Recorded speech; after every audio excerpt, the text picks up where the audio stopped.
Greetings, my friends, and welcome to this explainer. I am so very glad you're here with me today. Together we're going to dive into something that is absolutely fundamental to our daily lives, our relationships, and really the peace within our own hearts. We are exploring the art of mastering communication, specifically finding your true voice through the incredible power of assertiveness. So, settle in, get comfortable, and let's begin this journey together. Right off the bat, I want you to be honest with yourself for a second. Do you have trouble saying no to people? Do you ever feel guilty standing up for your own rights, or maybe you feel like people are kind of taking advantage of your kindness? Look closely at the situations in your own life. If you're nodding your head right now, listen to me. You are absolutely not alone. But it is a strong sign that how you communicate your boundaries might need a gentle yet very powerful shift. Okay, let's dive into this. Here is the clear path we're walking together today. 1. The communication sweet spot. 2. The cost of staying silent. 3. Finding the middle ground. 4. The assertiveness toolkit. And finally, 5. Mastering real-world scenarios. All right, Section 1. The communication sweet spot. Defining assertiveness. True assertiveness is so often misunderstood in our world. People think it means being harsh or pushy. But honestly, that couldn't be further from the truth. Let's look at this foundational definition from our sources. It says, assertiveness is the quality of being self-assured and confident without being aggressive. And please, notice this beautiful phrase right at the very end. It is a learnable skill. I want you to take deep comfort in those words, my friends. This isn't some magical talent you're just born with or without. It is a practical, achievable skill. With a little time and practice, absolutely anyone, and yes, that means you, can master this. Moving on to Section 2. The cost of staying silent. The passive trap. We really have to ask ourselves, what happens when we don't learn this skill? The burden we carry when we lack these tools is heavy, and it's so easy to fall right into this trap. The emotional and physical toll of just staying passive all the time is, it's severe. When you constantly turn your feelings inward, it can lead to depression, a profound sense of helplessness, and feeling like you've completely lost control of your own life. You start building up this quiet resentment toward the people taking advantage of you. You feel frustrated, wondering, why do I let myself be victimized? And here's the thing. If anger is entirely unexpressed, it doesn't just vanish into thin air. No, it builds and builds until it erupts, which can sometimes lead to outbursts or even violence. It literally manifests in our bodies too, bringing on deep anxiety, tension headaches, and even ulcers. This is the quiet agony of staying silent. Which brings us to Section 3, finding the middle ground, the spectrum of communication. The good news is we don't have to be trapped in that silence, and we definitely don't need to resort to hostility. There is a path right down the center. Now, what's really interesting about this slide is how beautifully it illustrates that perfect place of balance. Look at the top left corner there, assertive. This is the quadrant of I'm okay and you're okay. It perfectly balances profound self-respect with an equally deep respect for your fellow human being. Now contrast that with being aggressive, where the mindset is basically I'm okay, but you're not okay. Or being passive, where you're telling yourself I'm not okay, but you're okay. Assertiveness is that beautiful golden sweet spot where everyone's dignity is held high.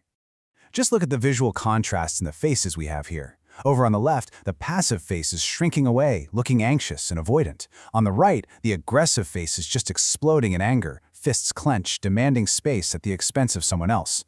But right in the middle, the assertive one. Notice that calm, steady smile. The eye contact is solid. It's the peaceful middle ground, stepping away from the extremes of shrinking into nothingness or erupting into rage. So the crucial point is this. Being assertive never, ever involves humiliating others. It doesn't mean stepping on someone else's rights just to get your way. Aggressiveness enhances yourself at the expense of others, and it always results in a negative outcome. Assertiveness, though, that's about a spirit of mutual problem solving. It produces positive outcomes for everybody involved. You are advocating for yourself firmly, for sure, but without stripping away the dignity of the person standing right across from you. Let's head into Section 4, the Assertiveness Toolkit, Practical Steps. We understand the concept now, so let's make it actionable. Let's open up this toolkit and look at the actual mechanics of how to communicate effectively. Think of this as your reliable, foolproof recipe for handling those tough conversations. It's just 5 clear steps. First, you listen. Second, you show the other person that you truly understand where they're coming from. Third, and this is where you claim your voice, you say exactly what you think and feel. Fourth, you state clearly what you want to happen. And finally, step 5, you work together to figure out a joint solution. Following this sequence literally diffuses hostility while ensuring your needs are placed firmly right there on the table. But to actually execute those steps, you need the right tools. It's all about delivery. Try to speak slowly with a pleasant but very firm tone. Maintain steady eye contact and keep your posture open, don't cross your arms or slouch. When you speak, lean heavily on I statements. Focus on saying, I feel, rather than pointing the finger and accusing with, you always do this. If you get resistance, try the broken record technique, just calmly repeating your requirement over and over without letting your emotions escalate. And hey, remember, if someone catches you off guard, just take a breath, pause. You are absolutely entitled to say, let me think about that, before you respond. And finally, Section 5. Mastering real-world scenarios, putting it into practice. Abstract tools are great, but let's see how this actually plays out in the very real, everyday situations you might be facing. Picture this. You've got a coworker who is constantly late, and it forces you to stay behind to cover for them.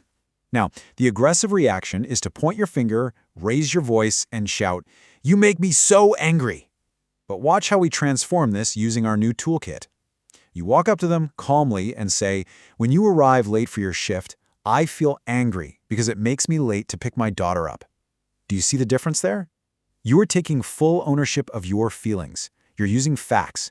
You completely neutralize the conflict by keeping the focus precisely on the problem, not on attacking their character. Or how about this one? It's a classic frustration. Someone who constantly interrupts you in meetings or at dinner. The next time it happens, wait for them to finish their interruption, and then calmly, politely say, "Just a minute, please. I hadn't finished what I was saying."